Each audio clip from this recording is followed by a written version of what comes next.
तो प्लेन हादसे में जान गंवाने वाले जो लोग हैं उनके परिवारजनों का दुख इस वक्त शब्दों में बयान नहीं किया जा सकता है। दुख इस बात का भी है कि अपने परिवार वालों को खो तो दिया, लेकिन उनकी डेड बॉडी तक देखने को नसीब नहीं हो रही है। जिनके शव बुरी तरीके से झुलस गए हैं या जिनके शव बुरी तरीके से क्षब्ध हो गए हैं, उनके परिवार वालों तक उनकी डेड बॉडी पहुंचाने के लिए ब्लड सैंपल लेने की तैयारी है, डीएनए सैंपल लेने की तैयारी की जा रही है। आपका नाम क्या है? आपके परिवार से कौन था यहाँ? हाँ, मेरा नाम काजल है और मेरे जेठ का लड़का था। क्या हुआ था, कैसे हुआ और कहाँ था वो उस वक्त जब ये पूरी घटना हुई? वो फुटपाथ पे सो रहा था खटिए पे और एकदम से वो आग आई ना और उसमें जल गया वो लड़का। आपका क्या रिश्ता था आकाश से? वो मेरा जेठ का लड़का था, मेरा भतीजा था। कुछ बताया गया है हॉस्पिटल की तरफ से, कोई जानकारी दी गई? वो जानकारी कोई नहीं मिली है। वो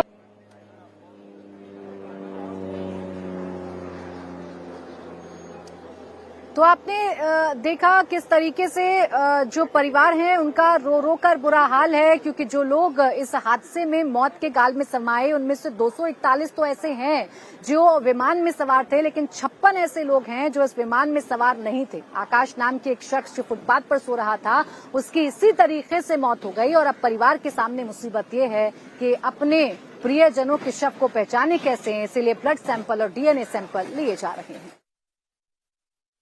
आपके परिवार के कौन गए थे, क्या रिश्ता था और फिलहाल अथॉरिटीज़ की तरफ से क्या बताया गया है? ये मेरे मौसा थे और ये मेरे ब्रदर इन लॉ के पापा भी थे। ठीक है, कल क्या नाम था उनका? अब्दुल रज़ाक चिट्ठी वाला।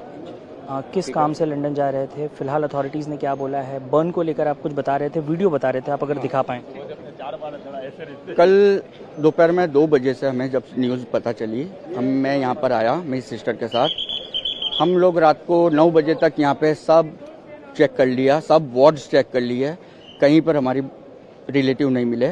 लास्ट में ऑडिटोरियम में उन्होंने डिक्लेरेशन किया कि जिन जिन लोगों का आइडेंटिफिकेशन नहीं हुई है रिलेटिव्स की, में भी पॉसिबल है जो बर्न्स बॉडी है उनमें हो सकते हैं आपके रिलेटिव, तो आप ब्लड सैंपल दे के जाइए। 72 आवर्स में डीएनए रिपोर्ट आएगी, उसके बाद आपको आपकी बॉडी हैंड ओवर कर दी जाएगी। ओके, हम लोग डीएनए ब्लड सैंपल देके चले गए।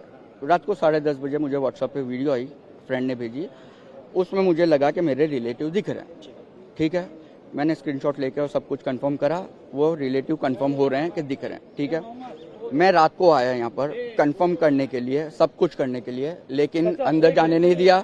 सब कुछ हो गया लेकिन करने नहीं दिया। ठीक है, बोले सुबह में आओ, हमें वो नहीं है, अथॉरिटी नहीं है कुछ भी देने की, हमें रूल्स है।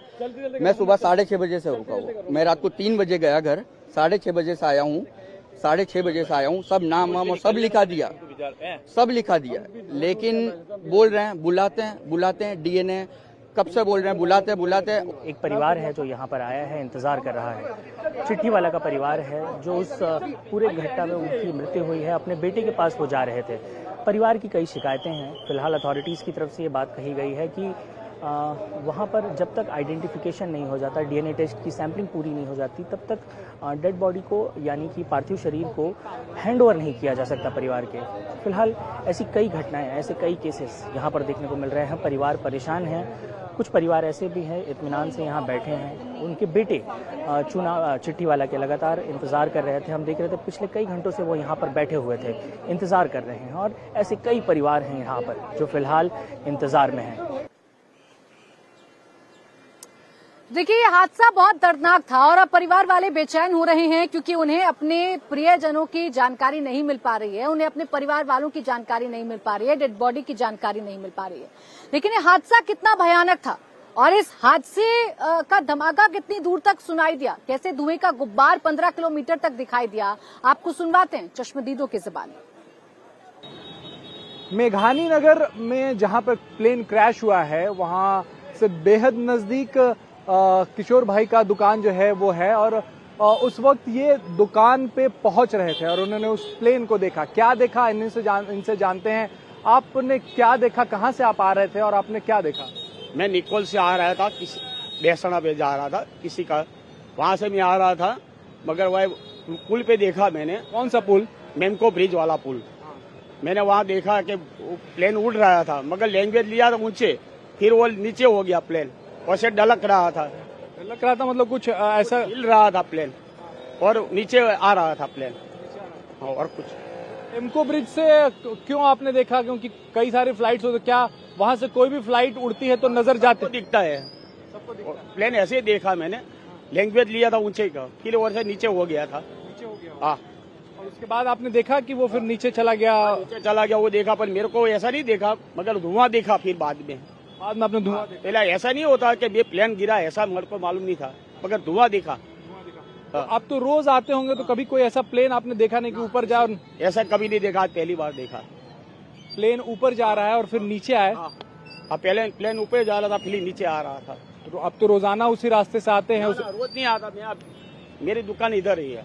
तो मेमको ब्रिज से जब आप आ रहे थे तब आपने देखा कि प्लेन जो है वो हवा में जा रहा है और फिर एकाएक नीचे आ रहा हाँ, एकाएक नीचे आ रहा था, एकदम प्लेन लैंग्वेज लिया था, फिर बाद में नीचे हो गया था प्लेन, वैसे डलक रहा था प्लेन, है? कैसे ढलक रहा था? ऐसे ऐसे घूम रहा था प्लेन।